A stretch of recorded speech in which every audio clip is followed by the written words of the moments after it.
Vida de los Santos del Van Buller, 15 de septiembre, Santa Catalina de Genova, viuda.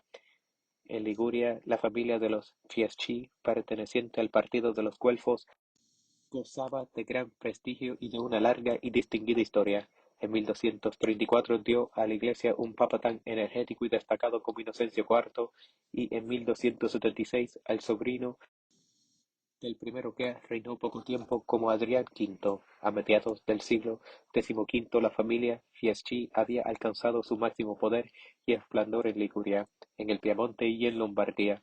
Uno de sus miembros era cardenal y otro, llamado Jaime, descendiente del hermano de Inocencio IV, era virrey de Nápoles, bajo el gobierno del rey René de Anjou.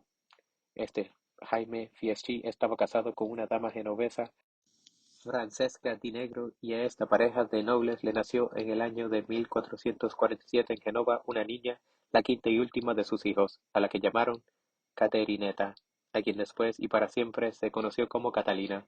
Sus biógrafos dan abundantes detalles sobre su niñez prometedora, datos estos que tal vez podrían descartarse como vulgar panegírico, pero a partir de la edad de 13 años su inclinación hacia la vida religiosa se manifestó decididamente. Ya por entonces una hermana suya era canonesa regular y el capellán de su convento era el confesor de Catalina.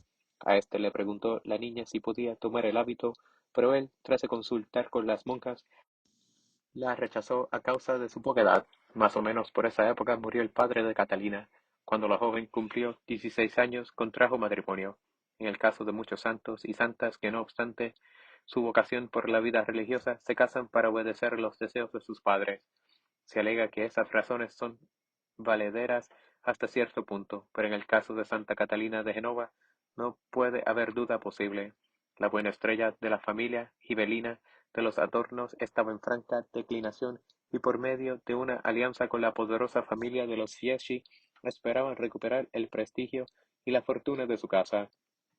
Los Fieschi aceptaron de buen grado la propuesta alianza, y Catalina fue la víctima. El esposo elegido fue Julián Adorno, un joven de tan poco carácter que era incapaz de hacer de su unión un verdadero matrimonio. Catalina era una joven de gran belleza, de mucha inteligencia y sensibilidad y de una profunda devoción. Su temperamento era fuerte y su carácter serio, sin la menor tendencia al buen humor y las agudezas del ingenio. Julián era el reverso de la medalla, y por lo tanto absolutamente incapaz de comprender y apreciar a su esposa, pero si no logró conquistar de ella más que su obediencia y su abnegada sumisión, fue porque no hizo ningún intento para ganarse su afecto. El propio Julián admitía que él era infiel a su mujer. Además era amante de los placeres en forma desordenada, voluntarioso, indisciplinado, violento y derrochador. Apenas si paraba en casa, y se puede decir que en los primeros años de su vida matrimonial Catalina estuvo sola para meditar en sus desilusiones y sus añoranzas de mejores tiempos. Al cabo de 5 años de esta vida tan triste, buscó la manera de consolarse y pasó otros 5 años en consolantes diversiones y paseos mundanos, menos triste que antes, pero igualmente insatisfecha. A pesar de sus infortunios y sus distracciones, Catalina no había perdido nunca su confianza en Dios ni había abandonado las devociones y prácticas de su religión. No era raro, por lo tanto, que, la víspera del día de San Benito de 1473, estuviese orando en una iglesia dedicada al santo, en Genova, junto al mar, y en su oración decía: San Benito, ruega a Dios que me conceda la gracia de mandarme una enfermedad que me tenga 3 meses en cama. 2 días más tarde, mientras estaba arrodillada ante el capellán del convento de su hermana para recibir su bendición, se sintió súbitamente embargada por un amor a Dios tan fuerte que todo su cuerpo se estremecía, y por un conocimiento de su propia bajeza tan profundo que se echó a llorar, se cubrió el rostro para ocultar las lágrimas, mientras repetía sin cesar en su fuero interno: Apártate del mundo, no más pecados. En su corazón se afirmaba la certeza de que, si hubiese tenido en su posesión un millar de mundos tan ricos como éste, los habría rechazado y arrojado lejos. No puedo hacer otra cosa que murmurar una disculpa y retirarse.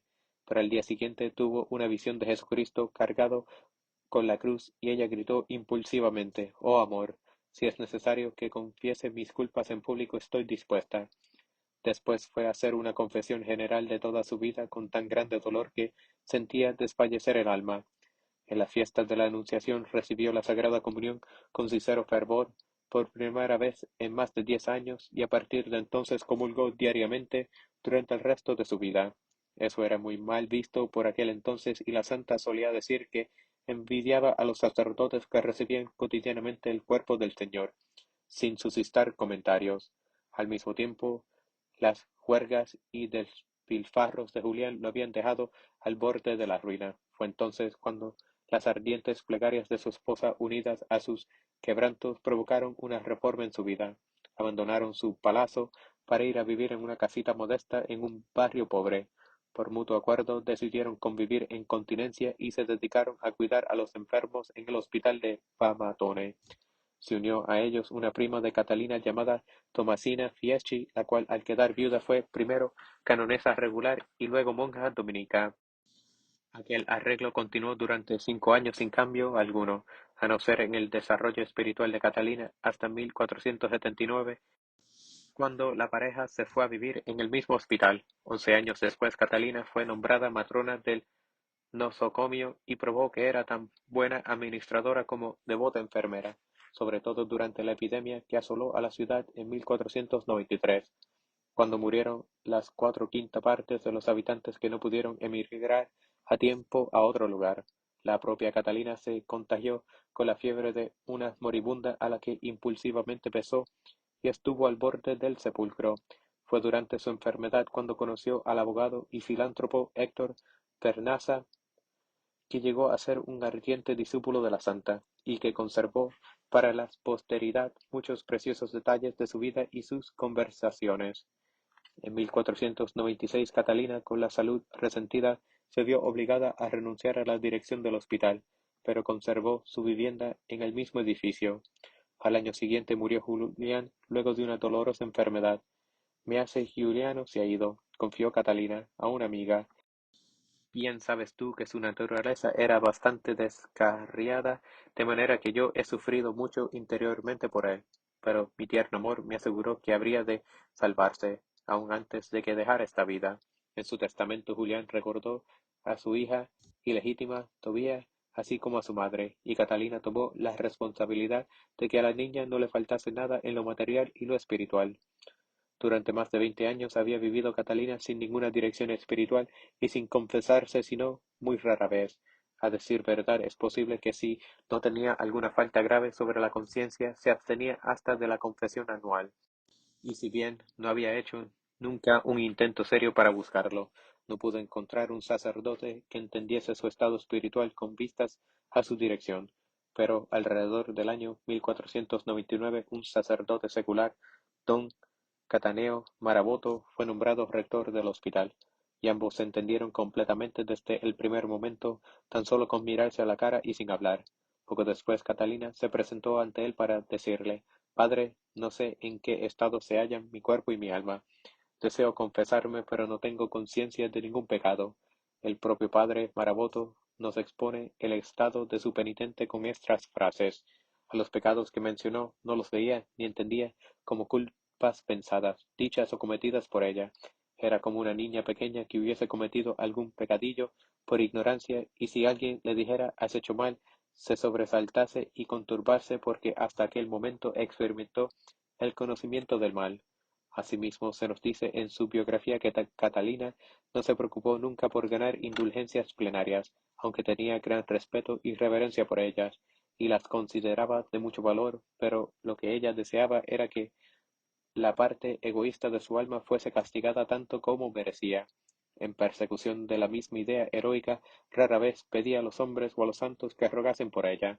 La invocación a San Benito, que mencionamos antes, fue una notable excepción y la única que figura en los registros en relación con los santos.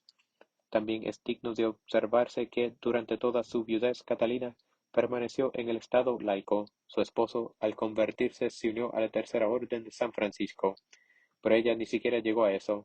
Estas peculiaridades no se mencionan para encomio ni para reprobación.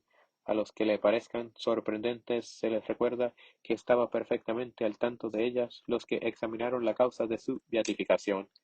La Iglesia no exige de sus hijos una práctica uniforme ni en relación con la variedad de la humana naturaleza, ni con la libertad del Espíritu Santo para actuar sobre las almas como mejor le parezca. A partir del año 1473, Santa Catalina llevó sin interrupción una vida espiritual muy intensa, sin mengua de una infatigable actividad en fervor de los enfermos y los desamparados, no solo en el hospital, sino en toda Génova. Ella fue un ejemplo de la universidad cristiana, considerada como una contradicción, por aquellos que no la entienden, estaba en completo desprendimiento del mundo, pero era práctica en su actividad tan eficaz, se preocupaba por el alma y cuidaba el cuerpo. Practicaba las autoridades físicas que modificaba o suspendía a la menor indicación de una autoridad cualquiera, ya fuese eclesiástica, médica o social.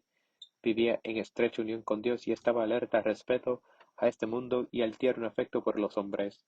La vida de Santa Catalina ha sido tomado como letra para la investigación intensa del elemento místico en la religión, y en medio de todo esto llevaba las cuentas del hospital sin que le sobrara o faltara un céntimo y se preocupaba tanto por la justa disposición de la propiedad que hizo 4 testamentos y a todos les agregó varias cláusulas. Durante algunos años Catalina tuvo quebrantada la salud y se vio obligada a suspender no solo los ayunos extraordinarios que ella se imponía, sino también algunos de los que mandaba la Iglesia. A la larga, por el año 1507, las enfermedades la vencieron por completo. Rápidamente empeoró su estado y durante los últimos meses de su vida sufrió de manera indescriptible. Entre los médicos que la atendieran figuraba el doctor Juan Bautista Boerio, que había sido el médico de cabecera del rey Enrique VII de Inglaterra, pero ni él ni ninguno de los otros pudieron diagnosticar el mal que consumía a la santa. A fin de cuentas, los galenos llegaron a la conclusión de que debía tratarse de algo sobrenatural y divino, porque la paciente no presentaba ninguno de los síntomas patológicos que pudieran reconocerse. El 13 de septiembre de 1510 tenía una fiebre altísima y deliraba. El 15 en la madrugada aquella alma bendita entregó su último suspiro en medio de gran paz y tranquilidad, y volvió hacia su tierno y anhelado amor. Fue beatificada en 1737 y el Papa Benedicto XIV inscribió su nombre en el martirologio romano con el título de santa. Santa Catalina dejó 2 obras escritas, un tratado sobre el purgatorio y un diálogo entre el alma y el cuerpo. El Santo Oficio declaró que esas 2 obras bastaban para probar su santidad. Figuran entre los documentos más importantes del misticismo, pero Alban Butler dice de ellas con toda razón que no están escritas para los lectores comunes y corrientes.